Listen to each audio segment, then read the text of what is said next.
Now more than ever, innovative technologies are fueling change and sparking new ways of thinking. Collaboration between corporations and startups is key to staying at the forefront of these trends. However, finding the right startups can be expensive, time-consuming, and ineffective. But Plug and Play is here to help. As a corporate partner, you will gain access to a whole ecosystem of innovation. Discover startups that meet your tech interests. Stay updated on the latest trends and network with industry peers. We will help you during every stage of your innovation journey, no matter where you are and where you want to go. Get in touch today.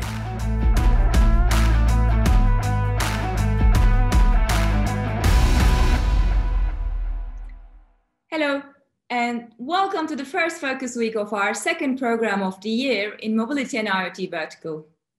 I hope everyone had a great summer.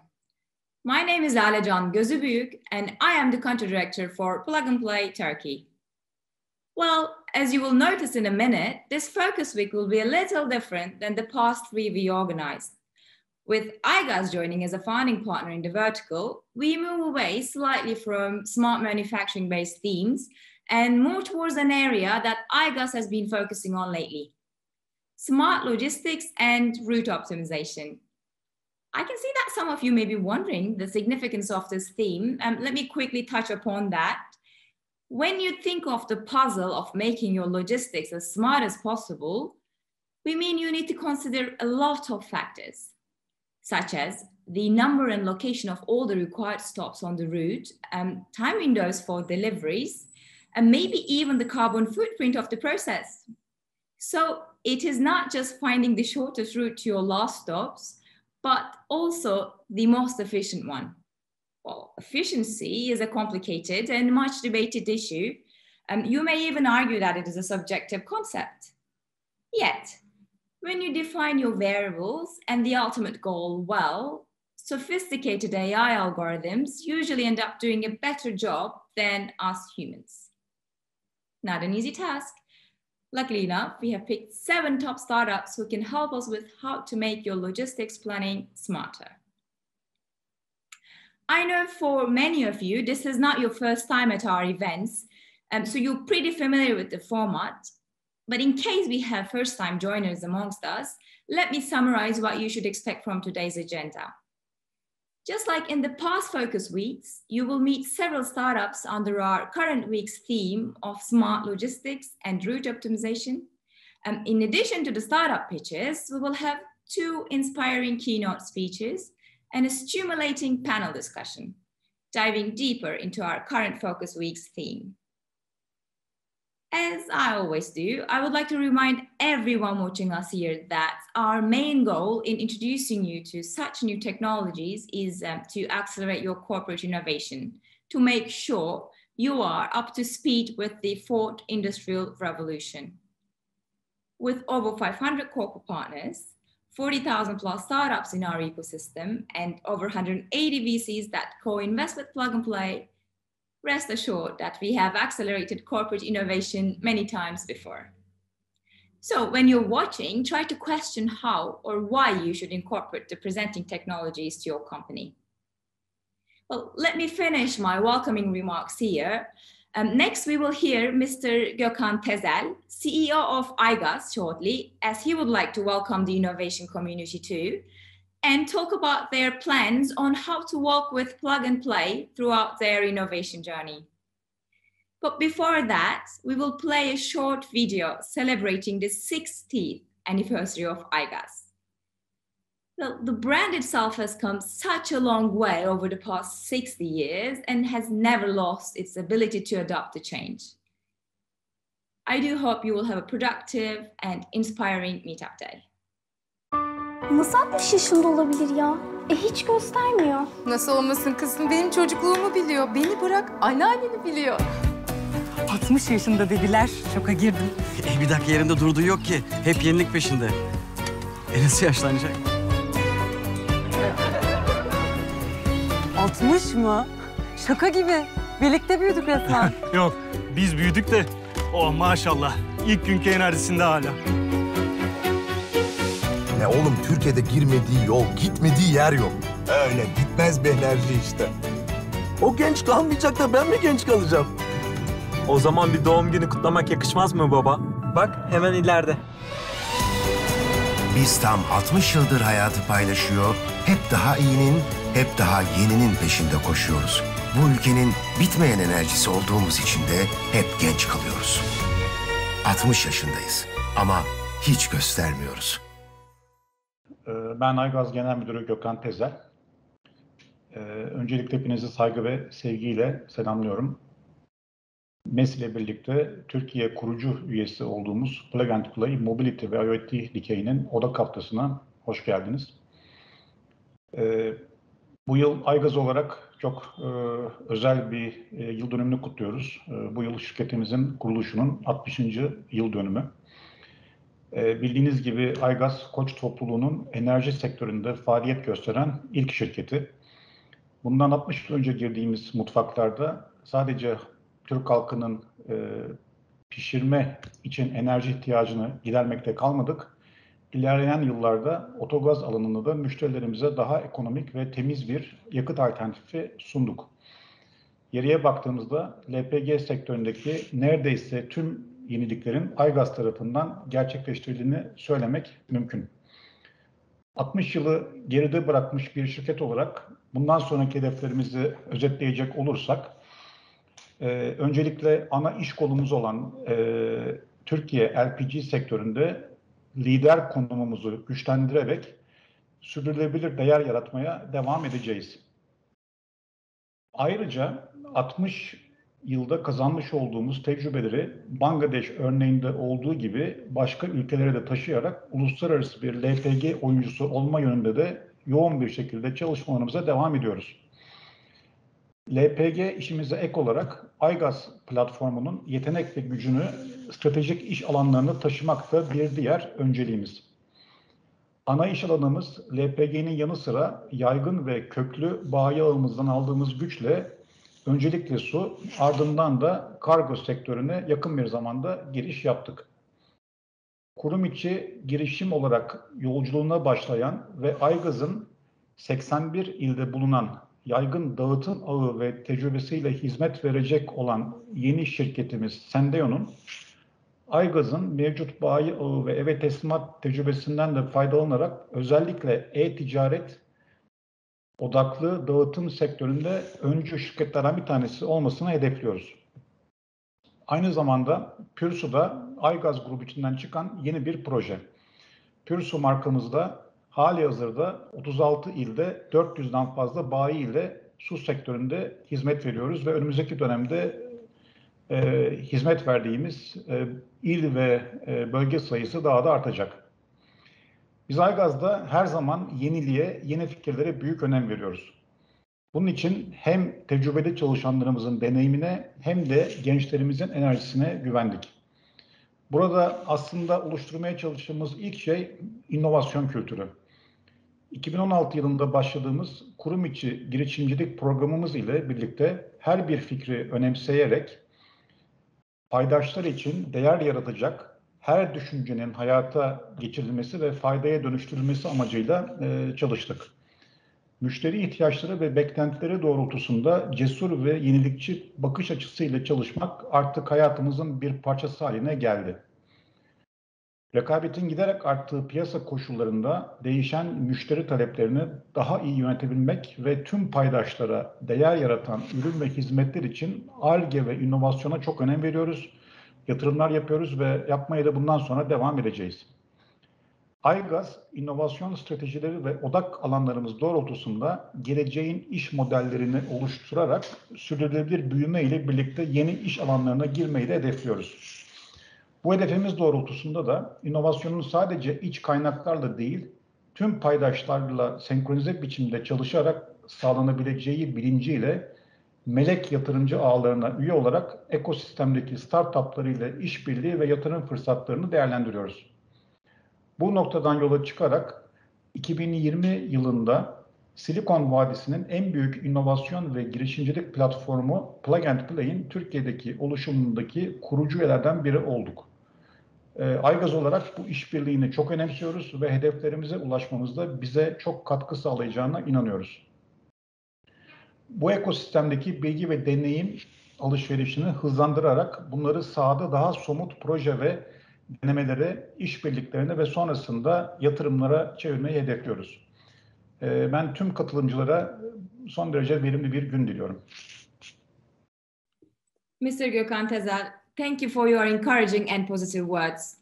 As Plug and Play, we are very much looking forward to working together during these transformational periods for AYGAZ. Next, we have Sera Sayar-Yakimovic, an accomplished Turkish sportswoman and professional. Having raced 13 half and 1 full Ironman triathlon races, she's been an Ironwoman since 2015. But what happened last month was that she became the only ever Turkish person who came first in a full Ironman triathlon competition at a race that took place in Vitoria, Spain. I mean, she did not just manage to successfully finish a race that requires you to swim for 4 kilometers, cycle for 180 kilometers, and run a full marathon of 42 kilometers, all in sequence, but she also defeated everybody else. As head of content at an aspiring startup companion, she's also a successful businesswoman who graduated with an economics degree from the top university in Turkey. Let's hear Sarah's story on how she manages to fit everything into her life and the secret behind her recent Ironman success. Thank you so much for your kind introduction, Lale. My name is Sarah. I graduated from Boğaziçi University Economics Department. I continue my career related to my profession, but besides that, I'm an athlete. I represent Turkey in the Ironman World Championship 5 times in a row, and I came the first lady in the Ironman race held in Spain last month. And you can see below one of the medals here is from that race. So I'm so happy to be the first Turkish triathlete to achieve the success while working full time. I can imagine that nobody knows about Ironman as a sport. From the name, being an Ironman, I don't understand why don't we call that Iron Woman, but anyway, means being durable. This sport requires unbelievable endurance by pushing the limits of our body. It consists of 3.8 kilometers swimming, 180 kilometers cycling, and 42 kilometers running, which is a marathon, as you know. There is no break, no rest. We are talking about a race where the top 3 athletes can complete around 9-10 hours. How do I find time to train while working 9 to 6? It's difficult, but with great passion, dedication, effort, and planning, you can manage this sport. Of course, genetic factors are very important to be able to do this sport, but if you can't plan your trainings, rest, nutrition, you don't have any chance to be successful. But the race itself is all about planning. For example, I want to give you an example of this. I'm 50 kilos and I burn around 6,500 calories in each race. It's unbelievable, I know, but that's true.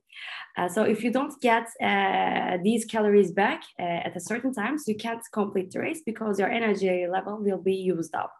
So you should take all these calories back from carbohydrates with energy gels, but the human body can only absorb 90 grams per hour, which is 350 calories or something like that. So you should make a plan that will not push the limits of your stomach too much while taking the necessary calories to the body. If you haven't tried this before, I don't recommend because you will feel like eating 2 jars of jam. If you've done the nutrition part smoothly, it's okay, but you should manage the performance parts also. For example, if you push your limits too much on the bike, your muscle cramps may prevent you to run a marathon. Or if you start running faster, you may start walking after 30 kilometers. So everything is balanced and neither less nor more than you are. I would like to share you an ordinary day of myself while preparing for this race. Training such an event for a long event needs a month of time actually. So you should fit the training around your work and family life. So it's a very massive challenge. For me, the day starts at 6 a.m. every morning. Most of the time, it's difficult to be motivated for training while it's still dark, but I manage this. I do my first workout before I go work every morning while everybody is sleeping. Then I go to the office. The whole day is mentally full with calls and meetings and projects. So the mental fatigue brings the physical fatigue together. But no matter how tired I am, I always find the motivation to do my second workout, which will take me one step ahead of everyone else, I think. My evening training ends around 8:30 p.m., but the time is really not enough because I have to be an athlete, a business professional, and take care of the work at home. So it is very difficult and tiring, but it's worth it because nobody succeeds without effort. In today's world, time is something very precious, and we should all be conscious about what we are doing with it. As a time-stressed professional, excellent organization and time management are absolutely needed to be an Ironman. So don't lose your motivation and passion, which is the best motivation, actually. Thank you so much for listening and have a healthy day. Bye. Sarah, we have so much respect for you and thank you for making Turkish people, particularly Turkish women, so proud in the international arena. Now, time for our second keynote speaker, Kaan Günay, CEO and co-founder of Firefly. Well, Firefly's primary product right now is on car mobile smart screens that are helping rideshare drivers earn extra income. It has raised over $90 million of funding so far, and I would say it's not too far away from being declared a unicorn soon. Kaan, we look forward to listening to you. Hi, my name is Kaan Günay, and I'm the co-founder and CEO of Firefly. Firefly is a venture-backed company which has raised over $50 million of capital from institutional investors such as Google Ventures and Stanford University's endowment and many other top investors in the world. And what we do is we operate in the out-of-home advertising space. So we have looked at the online advertising world, and we believe that there is significant opportunity in the physical advertising, in the outdoor advertising space, where improvements can be made. And we started with the mobility sector. As you know, mobility has been undergoing quite significant shifts. This ranges from the ride-sharing economy all the way to last-mile logistics. And we believe that there is a new form of monetization that can be provided in this sector. And that's how we began. So we began by placing digital displays on top of taxis and rideshare vehicles and serving location and time-based targeted content. And we're now also working with logistics operators as well as last-mile delivery companies to essentially equip their vehicles and serve digital out-of-home advertising content on these vehicles. So as our cities and the urbanization continues evolving, and as specific routes continue to get optimized in the logistics sector, we believe there's also a very significant opportunity to really improve the way out-of-home content is served on these routes. So essentially, we place our displays on these vehicles and we serve location and time-based targeted content. And based on the advertiser's goals, we end up optimizing the content as well. So for instance, if there's a delivery that's being made in Soho, and there's an advertiser that wants to advertise in Soho at a specific time, the content on the top of the vehicle, we began with the tops of the vehicles, but we can also go to the sides, and we can think about many different form factors, which we're doing today, will contain specific advertising and specific messaging based on the location of the vehicle. We also have a large analytics and engineering team, which then shows the advertisers the effectiveness of the ads, and over time then optimizes based on the goals of the advertisers. So the entire shift in the logistics ecosystem, one, I think can be subsidized and also can be monetized even more effectively with the help of advertising. And also it doesn't only change how delivery and logistics in cities operate, but it also really changes how content gets delivered in the physical world for the first time. Thank you so much. Thank you very much and welcome to all our guests today. I'm Kerim Engin and I work as a Ventures Associate at Plug and Play Istanbul. It's my pleasure to announce today's technology focus and startups. As you already know, our topic is smart logistics and route optimization. As a crucial part of the value chain, disrupting logistics operations brings tremendous value to the digital transformation. Utilizing data for planning, as well as using connecting vehicle technologies and IoT, play a huge role in a digital native approach. In order to accomplish this, we have invited 7 international startups today who are experts in their area of focus. Although we have entrepreneurs from Denmark, Brazil, Lithuania, and Latvia, you will also hear 3 startups with Turkish co-founders today. Without further ado, let us start with the startup introductions that you have been waiting for. One of the key elements of innovation in logistics, of course, is route optimization. Our next startup, Optiol, is working exactly in this area. Besides having Turkish roots, Optiol builds a self-learning optimization engine with comprehensive data models and algorithms to handle real-life constraints while reducing costs. Now, I would like to leave the stage to the co-founder, Tuğba Yılmaz Gözbaşı, to tell us more about Optiol. Hello, I'm Tuğba from Optiol. Optiol is a transportation route optimization software as a service solution. Optiol optimizes fleet selection, order location, and visit scheduling.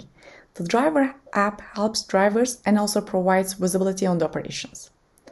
Optiol reduces fuel cost by 15 to 25%, fleet cost by 5 to 10%, and at the same time improves on-time visits by 20 to 30%. So what do we need in order to do this? We need order data from location to location, sizes, earliest, latest pickup and delivery times, and associated pickup and delivery durations. About vehicles, start and end locations, capacities, working hours, and costs. If you have any business rules and preferences, we will also take care of them. So this is an example scenario from Atlanta, Georgia, with 34 routes, 600 orders, 6,847 kilometers, and this is the monetary value. You see the details of the routes with the assigned vehicle, start time, end time, 16 tasks are assigned, the capacity utilization, the total distance, and costs. And this is the details of the route. Route starts at 6:01, arrives at the first point at 8 a.m., spends 15 minutes there, and it goes like that till the end of the day. It is possible to make some changes on these routes, and once you are done, you can share these routes with the field. When you share, the drivers will see the routes on their mobile app. They have the map view, they have the list view with estimated arrival and departure times, and they can take some actions on arrival, completion, and if there's any cancellation situation. You can track drivers with order and vehicle updates, you can compare plan and actual routes, you can see proof of delivery signatures, photos, and driver notes. It is possible to use Optiol as end-to-end route optimization and tracking solution or just as optimization engine as a service. You can integrate through Excel or web services. Thank you. Now we are moving on with another startup with a Turkish co-founder. Founded in 2005 in Boston, Solvoyo is a service-based software that provides distribution optimization, production planning, inventory, and support mechanisms. Let's discover more together. Imagine a tomorrow where Taylor, a demand planner, is bored to death at a meeting. Suddenly, she receives an alert from a friend, a data analytics and planning platform. She logs in and sees a potential out-of-stock situation. link to one of the newly launched products for the European market. With a single click, the dashboard drill down shows 10 times higher search activity than normal. Further analysis with marketing tools links the activity to an Instagram post of Beyonce and Jay-Z at Coachella.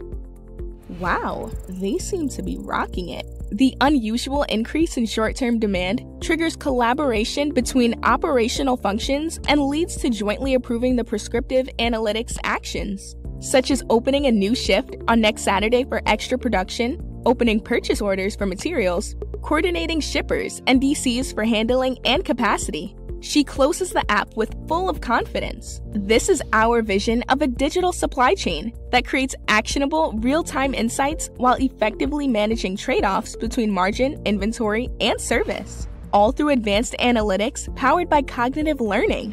In a test and learn spirit, we start small and go big as we get ready for an exciting future. Solvoyo makes it easy.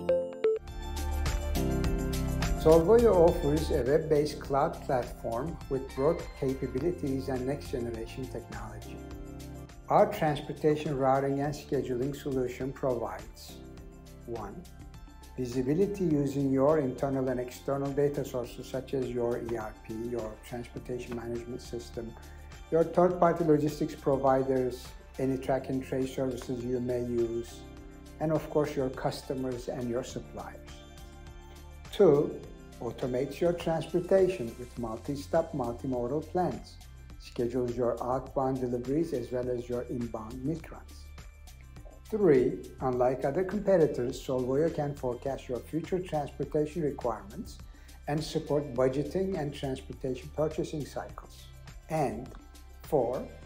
Coordinates your transportation plans with other functions such as production, inventory, and order fulfillment. Solvoyo platform enables carriers to upload invoices, support claims processing, and report cost variance, all on the same platform. The future of transportation planning is here at Solvoyo. Next, we are going all the way to Sao Paulo, Brazil to meet with Flows. As a relatively young startup, which was founded in 2018, Flows digitizes the supply chain by integrating and connecting the information flow across the operations and supply chain network in real time.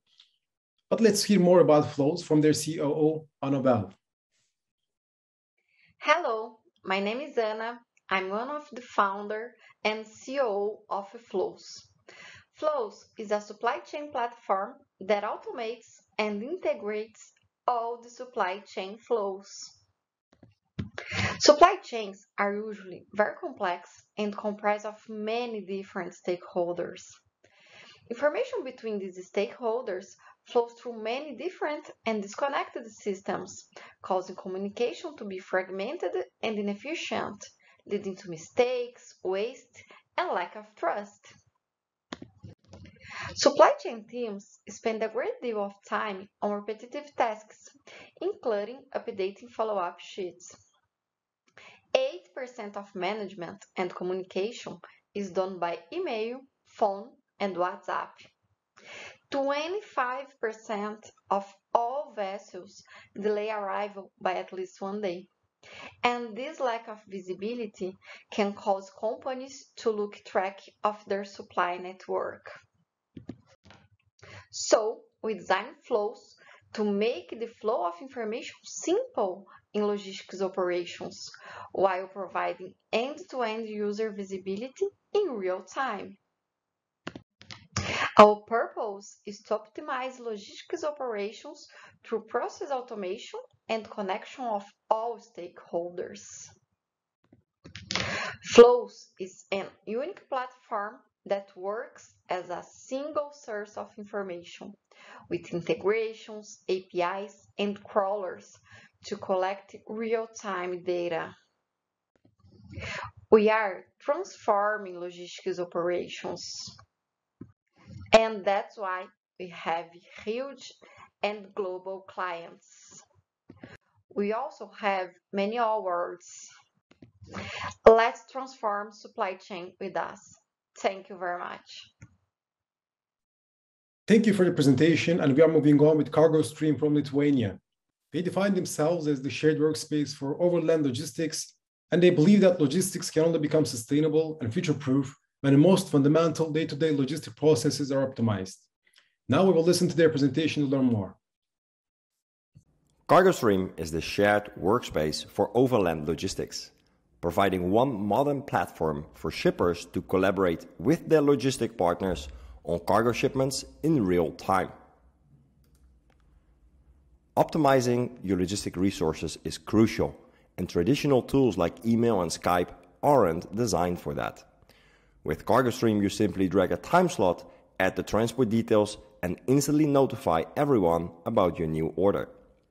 Planning your logistics becomes as easy as working with a calendar, saving you time and reducing errors. How do you stay on top of things? CargoStream brings full visibility into the logistic chain in one simple overview. In a matter of a few clicks, all necessary details are amended and everyone involved gets an instant notification on the new update. Follow your transportation on the map with integrated telematics, because visibility in your logistic chain will save you time and reduce errors. Still have some questions about details of your newly created transport order? Simply chat with your colleagues or partners with CargoStream's in-order messaging tool. Real-time communication in CargoStream ensures you and your colleagues won't miss a thing. Can't be in the office? CargoStream is also fully functional on a mobile app, so you manage your logistics even while on the go. And when it's time for those yearly tenders again, simply perform a tender inside CargoStream and connect your order management to your newly agreed terms and conditions. Also agree with your supplier on sustainability terms and let CargoStream calculate your CO2 footprint and generate your company's sustainability report. Get in touch with us to learn more about the other benefits for your day-to-day logistics with CargoStream. Thank you for the presentation. And now we are coming back to Istanbul once again. Navlungo is a technology-centered logistics search engine. Since they were founded in 2019, they have been conducting research to digitize long-term logistics bidding processes. Let's hear their story from their co-founder, Ceren Tuna. Hello, I'm Ceren. I'm one of the co-founders of Navlungo. Navlungo is a logistic digital platform that you can manage all shipment process within seconds. Let's get a small technology ride on Navlungo. If you have any marketplace shops, you can integrate your shops with the Navlungo system. And you can get all orders as a shipment request on our platform. You can get a shipment offer easily and then send your package to customer. And also you can track your cargo easily on your dashboards. If you have any pickup request, you can give a pickup request online, and our courier team will take your package with your address. While using marketplace features, all marketplace sellers can grow their business easily and save your money and save your time. Thank you. From Istanbul, we are moving on to Denmark. Our youngest startup today, Logisnap, was founded in just 2021 with the focus of being a logistics system you can scale with. They claim that with the Logisnap, you can digitize and automate everything from picking, packing to delivery. Let's discover how together from their presentation.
As our last stop, we are sailing to Riga, Latvia to meet with Marine Digital.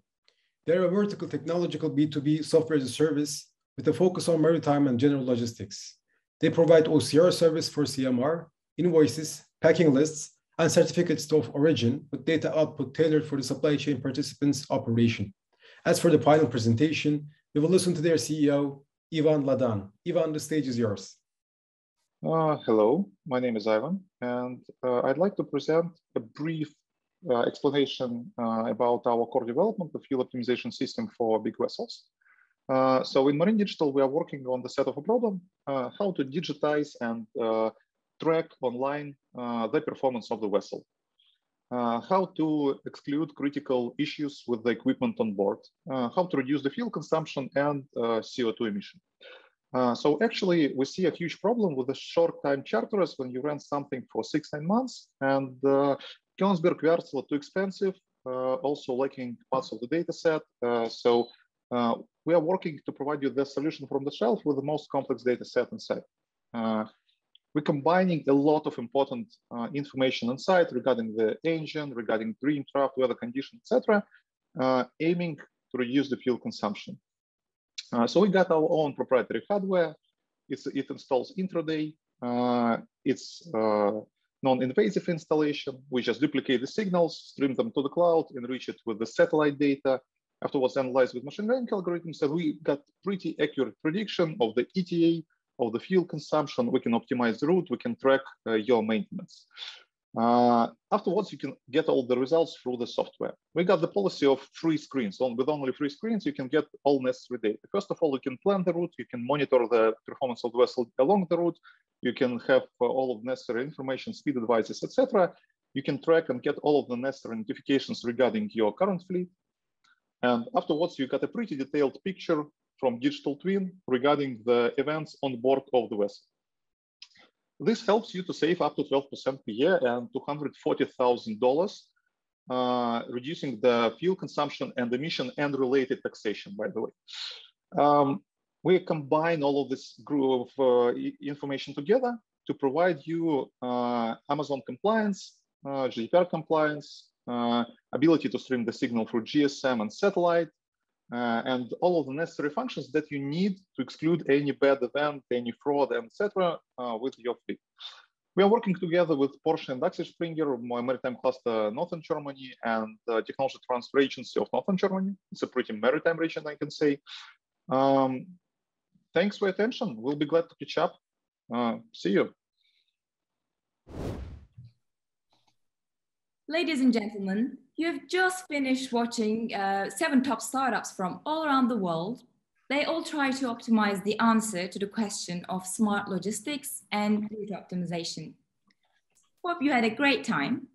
Now, actually, without losing too much focus on our current theme, we'll continue with the panel discussion entitled Future of Logistics, Joint Forces in Delivery Technologies. We have 3 panelists who actually look at our panel topic from different perspectives. Eric is joining from one of the world's leading logistics providers. Özgün Bey is joining from a company that is born out of a corporate entrepreneurship initiative. And Ozan Bey is a startup founder. So they're all in the same boat, in my opinion, looking at the very same question of optimizing logistics. But each of them look at the issue from a different angle.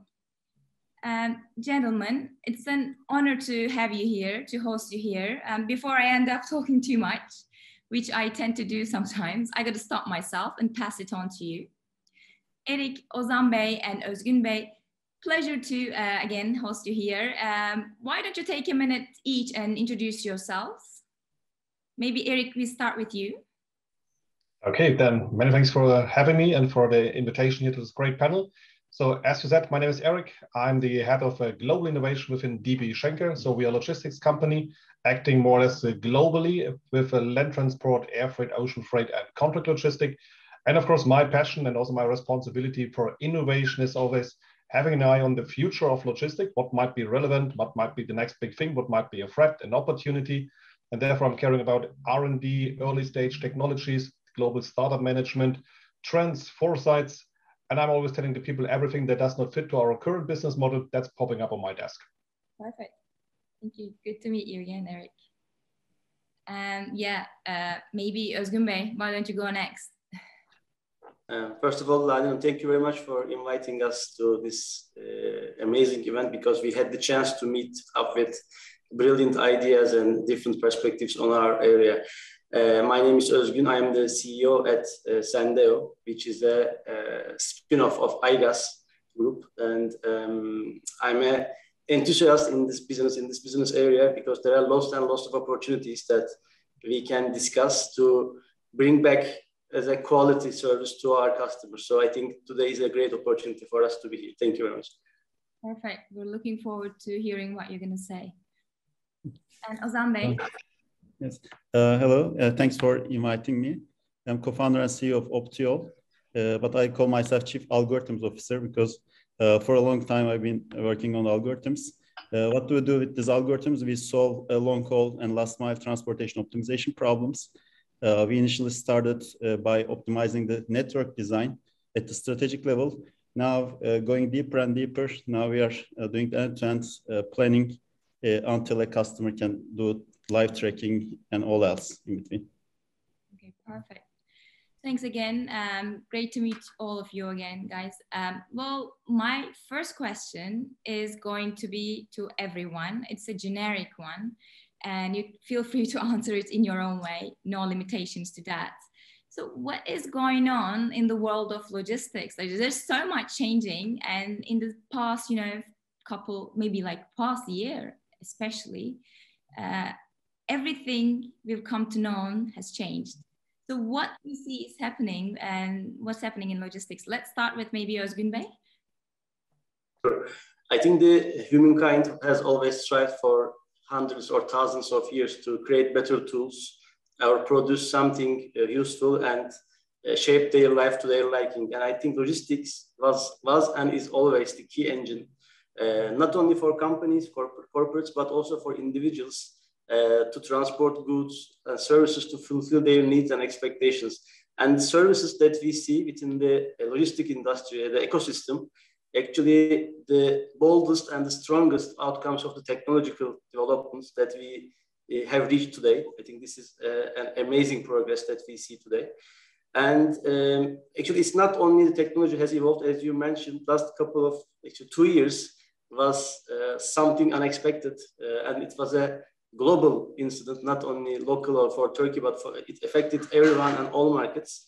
So a total change has occurred and disrupt the paradigm of how things work around the world.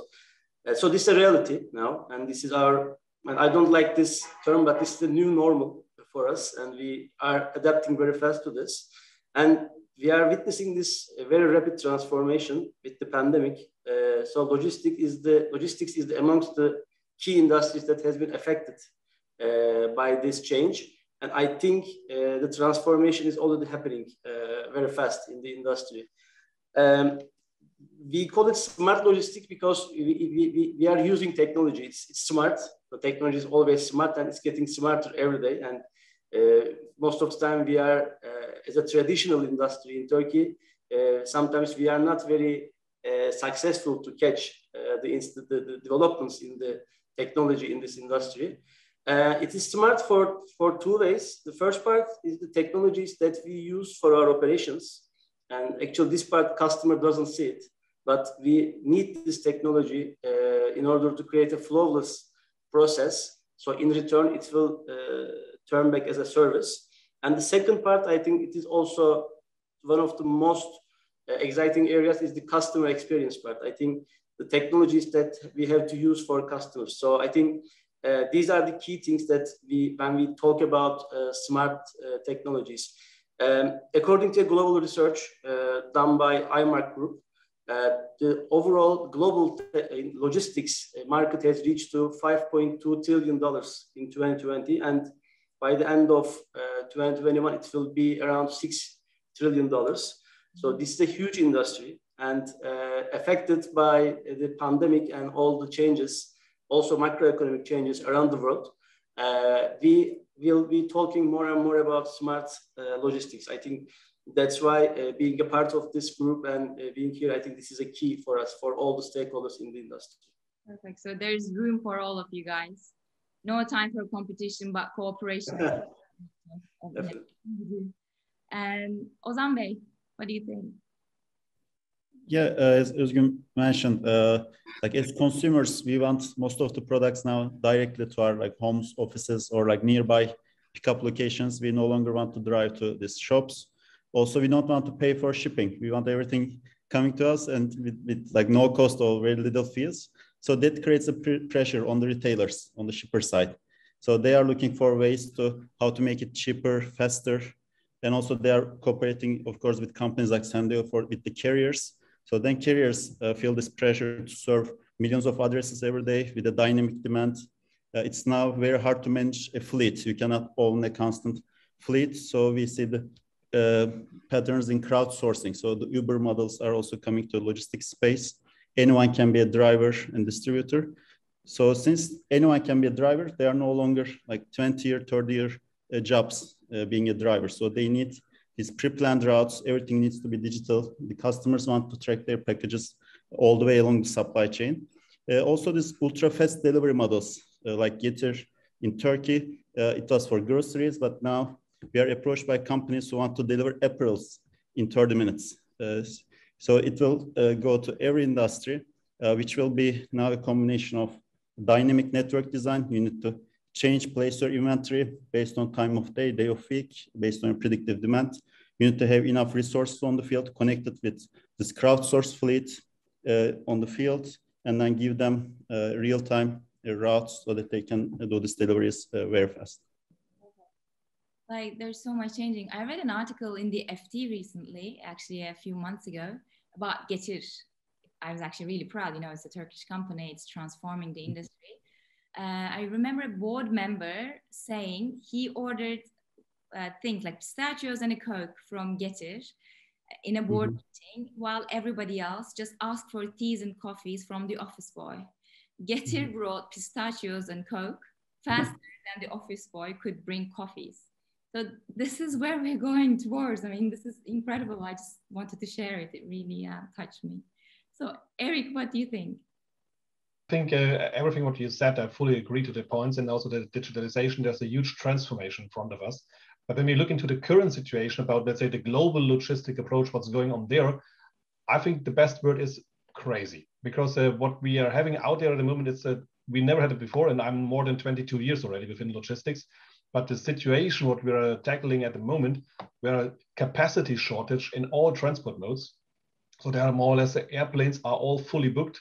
And you might know that 70% of all normal air freight cargo is transported in passenger airplanes, and they are up to now are not that much available. So they are not flying still because of the pandemic, they are on ground. So the cargo airplanes are not that much available. So therefore air freight much under pressure. Ocean freight, we have no containers more or less there, because the customers are keeping the container, because we trained our customers over decades that they don't need a warehouse, they don't need something to store things locally, because we as logistic people will bring it in the next hours to their offices, to their companies. But now they see, okay, there are pandemic, there are lockdowns in certain countries.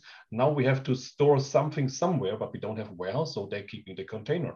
So now we have next pressure, ocean freight, completely out of possibility. Prices going up like more than 10,000% sometimes in some lanes.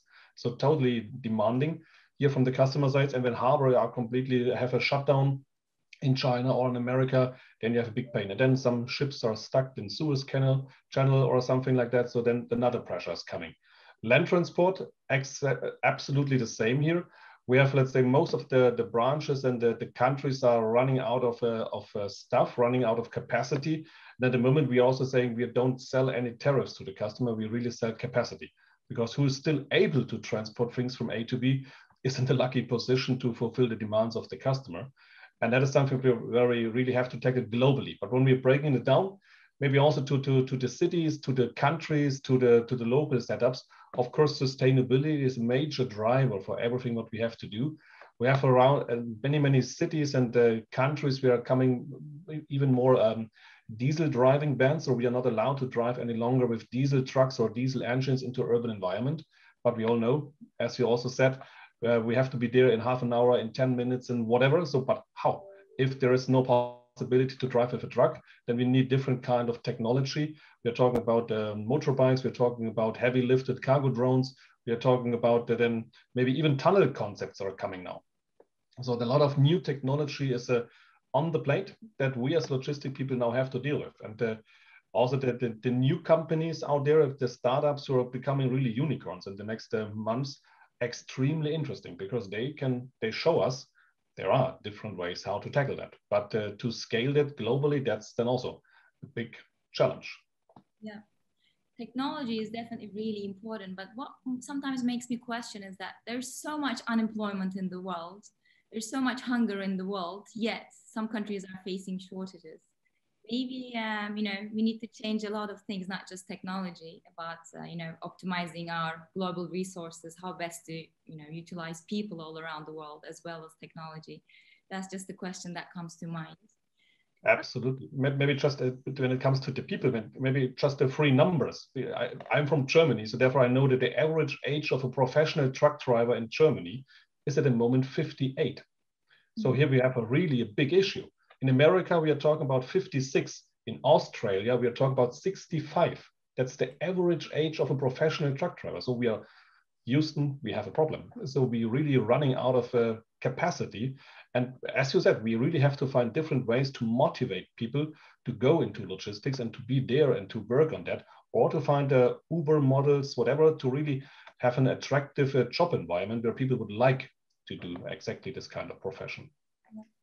Eric, since you're saying, really interesting stuff, I'd like to ask you a few more questions, actually maybe one, if you, maybe you can summarize all of them as one question.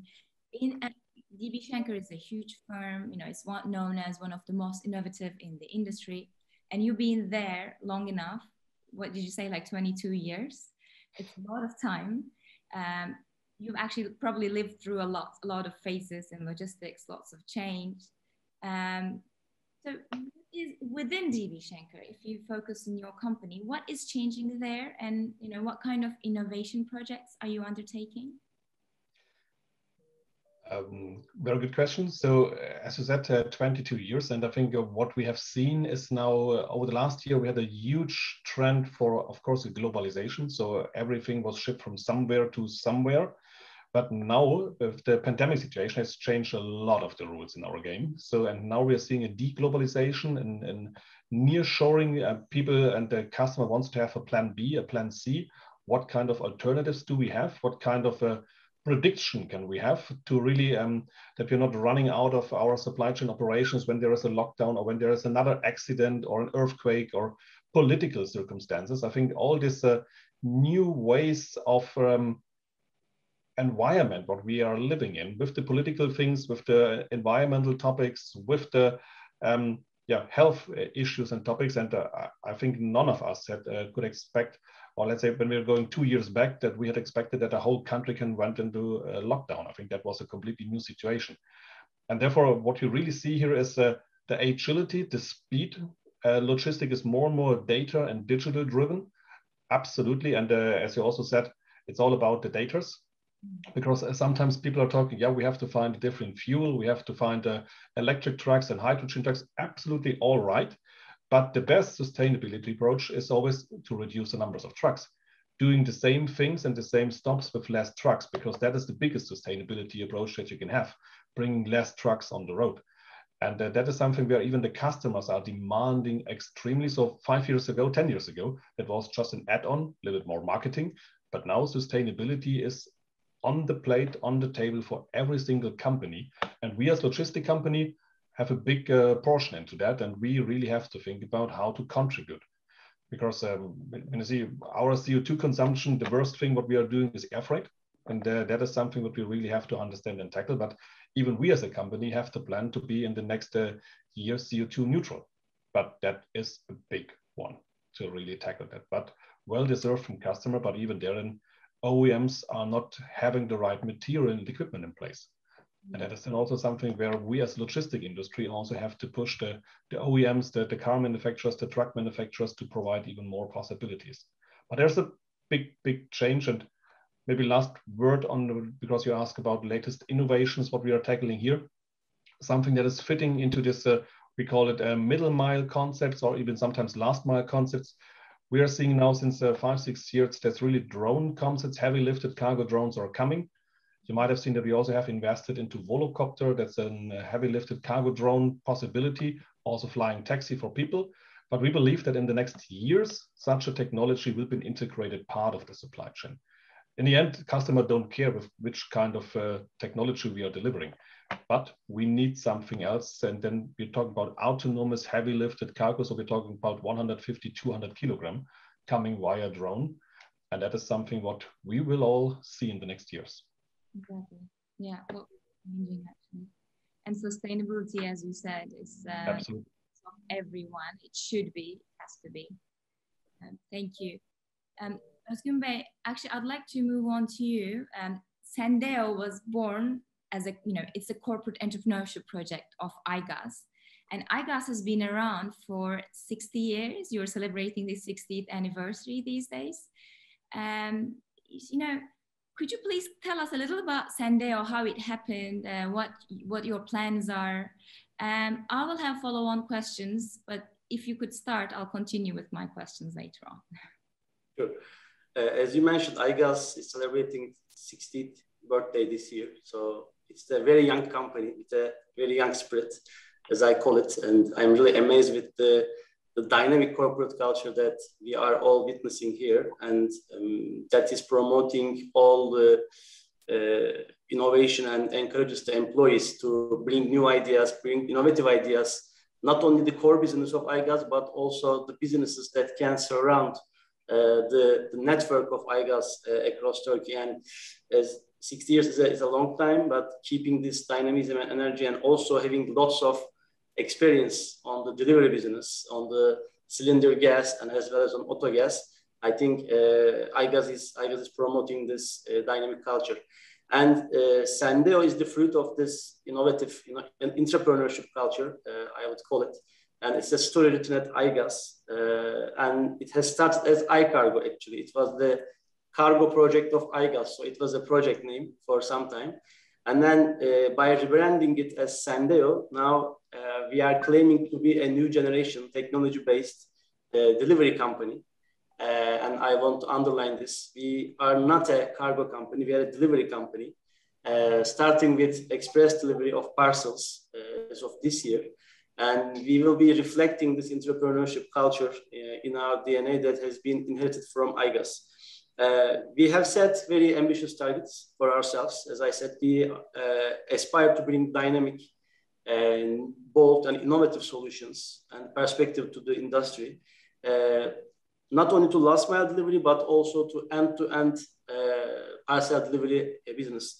Because as you all know, we sometimes create problems as an industry in the service level and as well as the human resources that we have. So as a driven and agile team, we have confidence in Sendeo to succeed in this vision and to bring in new news to the industry. And of course, we are backed by this strength that I mentioned as AYGAZ and AYGAZ dealer network around 81 cities. And when I visit cities to meet with AYGAZ dealers, actually, I'm getting more and more amazed with those people because they are there for average at 25 to 30 years. And they are already motivated to have high quality customer experience. So just mixing these two vision of Sendeo with this strength and the experience of the AYGAZ dealership, I think it will be a strong mix for us.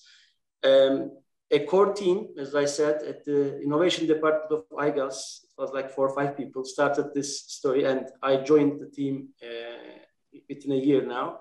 And I'm really honored to be a part of this team and trying to lead them because they are running very fast. Now we are 400 people in 16 cities. We are now serving at 16 cities, which makes 80% of the e-commerce business. And we are ready to serve not only to B2C customers, to e-commerce, but also to all recipients who want to experience some deliveries from e-commerce purchases that they make. And by 2022, and it will be early 2022, we will be in 81 provinces. So this will be the fastest expansion that has been happening in Turkey for the last 20 years. So a company will be a nationwide company in 1 year. So I think this is a team effort. This will be a success of course, starting with AYGAZ and of course the Sendeo team. As I said, I mean, we are trying to think a step ahead, because all the things that we are talking now, technology is evolving very fast, and logistics is a huge industry and accommodating millions of people and serving actually everyone around the world. Actually, I was thinking even trying to go to Mars is a part of logistics and transportation now. So I think we have to keep an eye on the horizon, and because there are new things coming. And as Sendeo, we are not only saying this for the purpose of saying it, but we are driven by the technology and technological developments. For instance, we aim to offer diverse delivery options, because we will be creating a technological platform, starting with parcels, but in the midterm and long term, we want to deliver different products at doorsteps, leveraging the technology that we have created, both in-house and also collaborating with our partners in the ecosystem. So we are counting on 3 aspects. One is our human resources. I think logistics, yes, technology is great and it's like very, very appealing, but it will not work without human workforce. So logistics, and particularly express delivery, is not logistics. It's a more on human resources platform. So we will be investing on our people, on our career team, on everyone at Sendeo, starting from the recruitment, on the trainings, and as well as all the benefits and all the hard and software that they use. And of course, our technology, and we will talk about that in details. And operational quality is the key. We are promising to be reachable 24/7. I think this is something new for the market. We will be leveraging all the digital and online solutions for our customers to reach us anytime they need. And we will embrace all our stakeholders. We will work closely with all our stakeholders. I think, and the most importantly, we'll be very proactive. I mean, we will not wait for someone to call us, but we will give them a call if they need us, and then start the communication. I mentioned the team. I think our promise for the service excellence approach is coming from our field team, which will be technology savvy, experienced, motivated, self-motivated, highly skilled, and most importantly, we will always be smiling. I think that's the key in this service industry, because we see many friends and colleagues, and I understand why they are not happy, by the way, but our team will be the symbol of this high quality service who will be always smiling. It's a people's business in the end, so you touch people's lives. That's a really great story, by the way, huge success story. Congratulations again.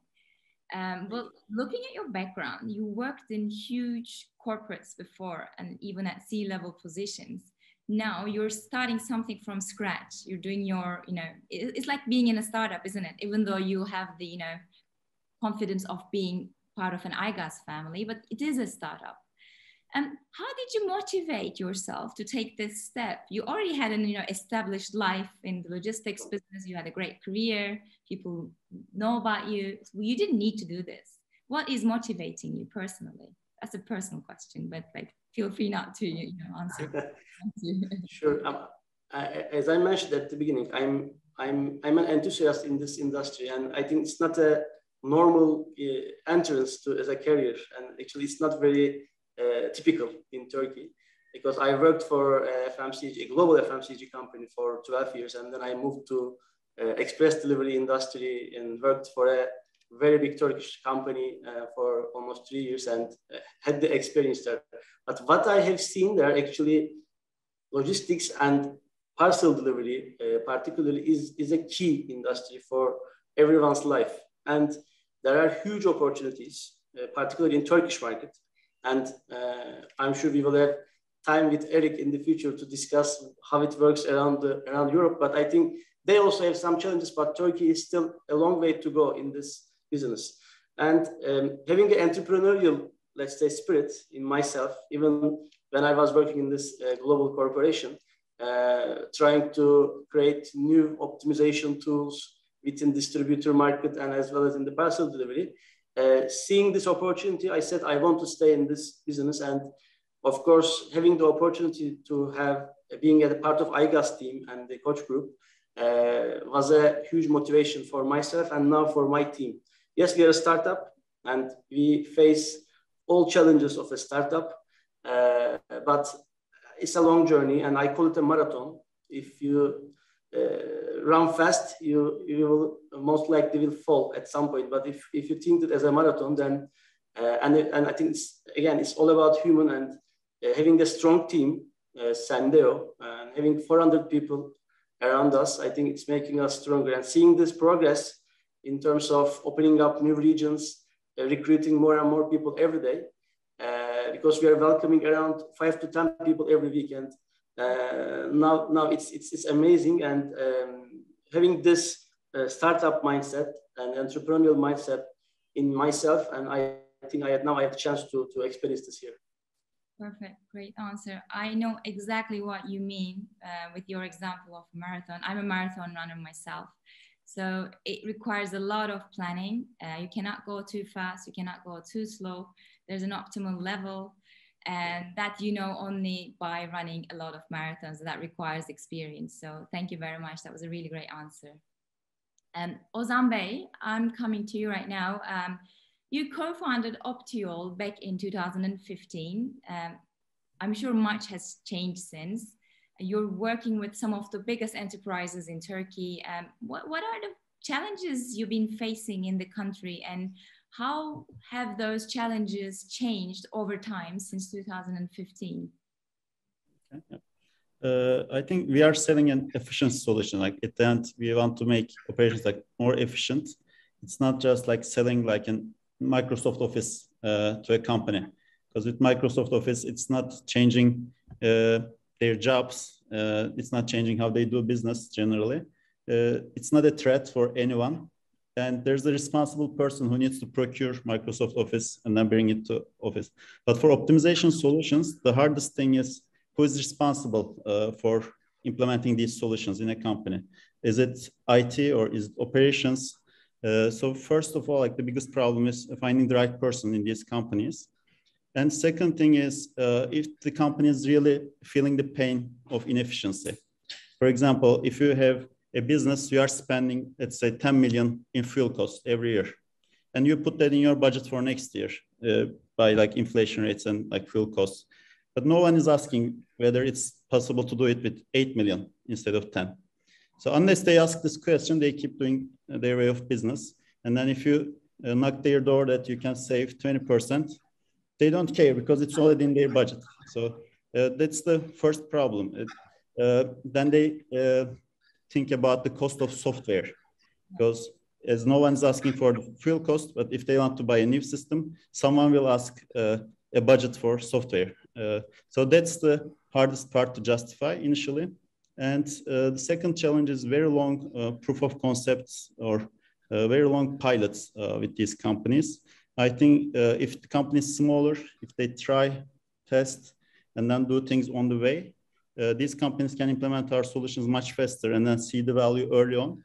And this early value actually increases the motivation throughout the organization. And then the implementation is much faster. But if a company is continuously doing POCs, let's try in this city, let's try in another city, let's try in furniture delivery, let's try in food delivery, in different business units, it's a forever process. And then in the meantime, the managers change, because these organizations also, like every year, every 2 years, they change positions. Then sometimes you need to restart. So in terms of the pain, I think the pandemic actually hurt a lot of people, but it also brought something that they learned about the importance of efficiency solutions after feeling the pain from the customers' perspective. So we started the pandemic with 2 big like enterprise level customers. Now we went over 20 because they couldn't serve their customers. They couldn't meet the lead times they promised. So they approached us, and then these projects went very fast. They just tried the solution on the field and improved along the way as it should be. Sometimes also the other problem is about data management.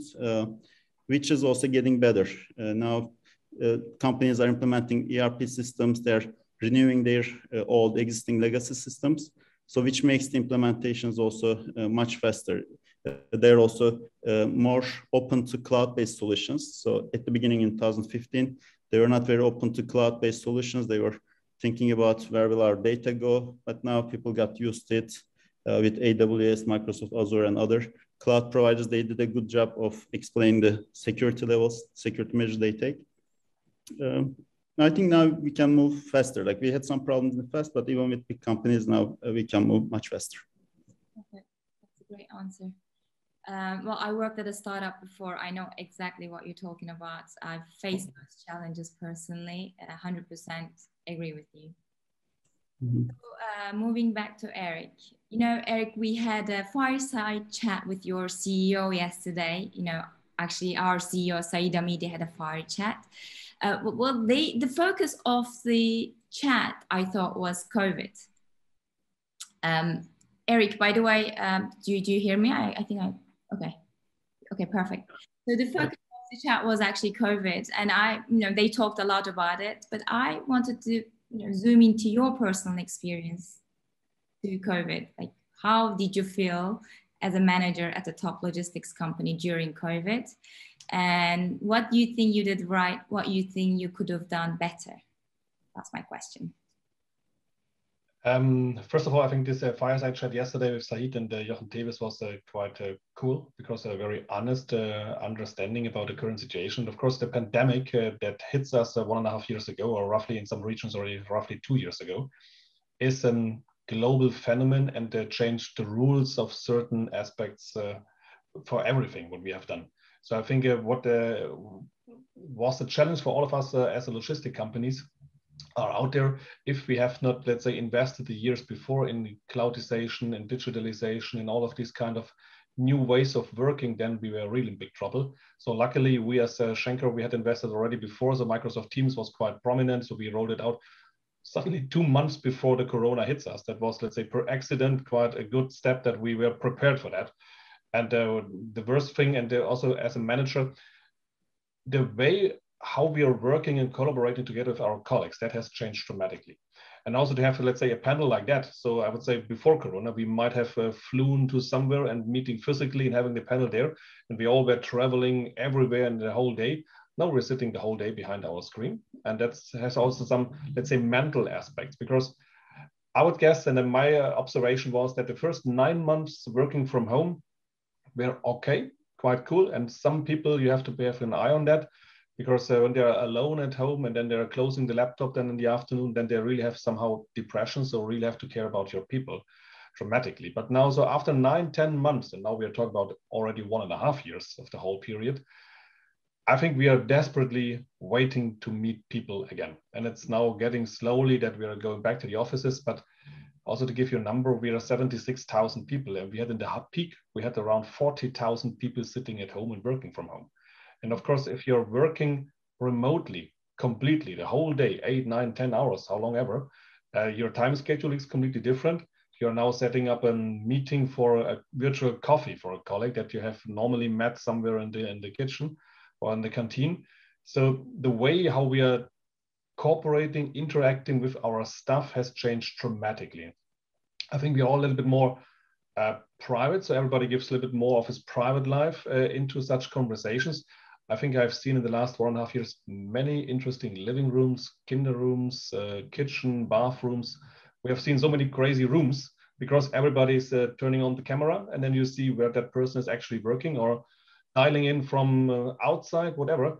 So I would say there are also extremely positive effects, because work-life balance, if you take it seriously, are cool, because taking care about your kids and being at home, if there is something, that is a great advantage. And I think the pandemic was a hard one. I think we were not prepared with how to deal as a leader in this situation. So we have done it on the way.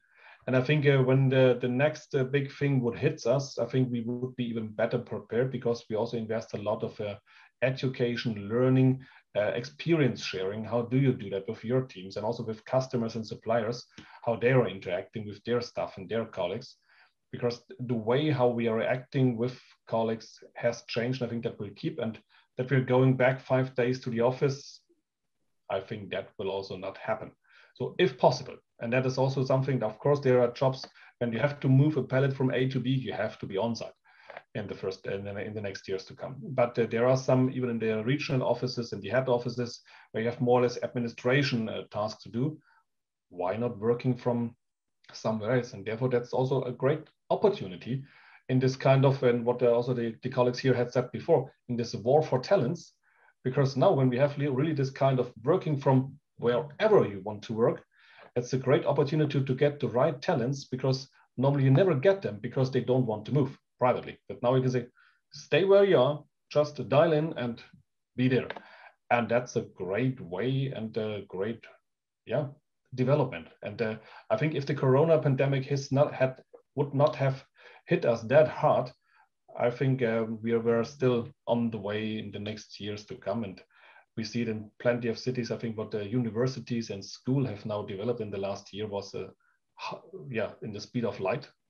I think without that, we would wait for the next 10 years for some of the topics. So it was a boost for many, many things. And I think if we as a human being are taking the best out of that, then in the end, it was a horrible time and a horrible situation, and for many, many families and lives. But in the end, we have to learn out of that. And I think that's now the great topic for all of us, that we really have there something that we can take even after the pandemic into our daily business. Totally understand. Yeah, great insights. Thank you. Well, we're running out of time, but I still have a couple of questions that I'd like to ask each to Özgün Bey and Ozan Bey. So maybe I'll take your minute each, and after that we'll start slowly wrapping up. Starting with Özgün Bey now. AYGAZ now is a founding anchor partner in Mobility and IoT vertical at Plug and Play Istanbul. And that means we'll be working very closely with Sendeo as well, with your own specific innovation projects. I just wanted to, understand from you a little bit better. I'd like the audience to hear as well, like, how are you thinking of utilizing this Plug and Play partnership? How do you think it's going to be of best use for you, basically? Express delivery, our industry is a very commoditized one. Due to lack of technology for long years, and also insufficiently trained or insufficient talents in the industry, it made us a commodity. So this makes all the companies and all the partners in this ecosystem exposed and vulnerable to all sudden cost increases or economical changes. I think this is one of the barriers for all the stakeholders in the industry to provide a better service or to increase the operational quality. And the unfortunate incident around the global pandemic, fortunately I would say, but I'm just in quote unquote, created a strong boost and an unexpected and strong boost in the demand of delivery services. So when you put these two together, I think we now came to a crossroad where all the players in the market, logistics, parcel delivery, and everyone in the market has to make a decision. And this is actually, as Sendeo, from the beginning, we are, as I said, we are driven to vitally intervene and bring in exceptional and not even tried before technological solutions. And actually for two main reasons. First, we have to optimize our operation. And we need to optimize it to excel our operational quality, to create a flawless service, of course, with an optimal cost.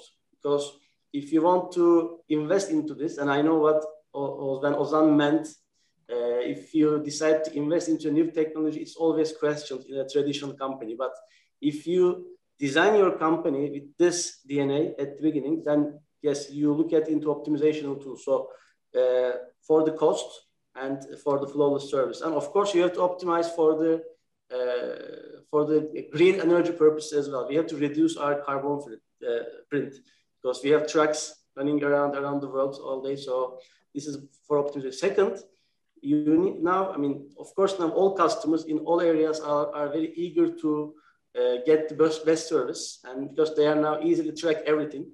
So as a company, as Sendeo, we want to follow and try to understand and forecast the behaviors and the expectations of our customers and their needs to create a new best-in-class service portfolio.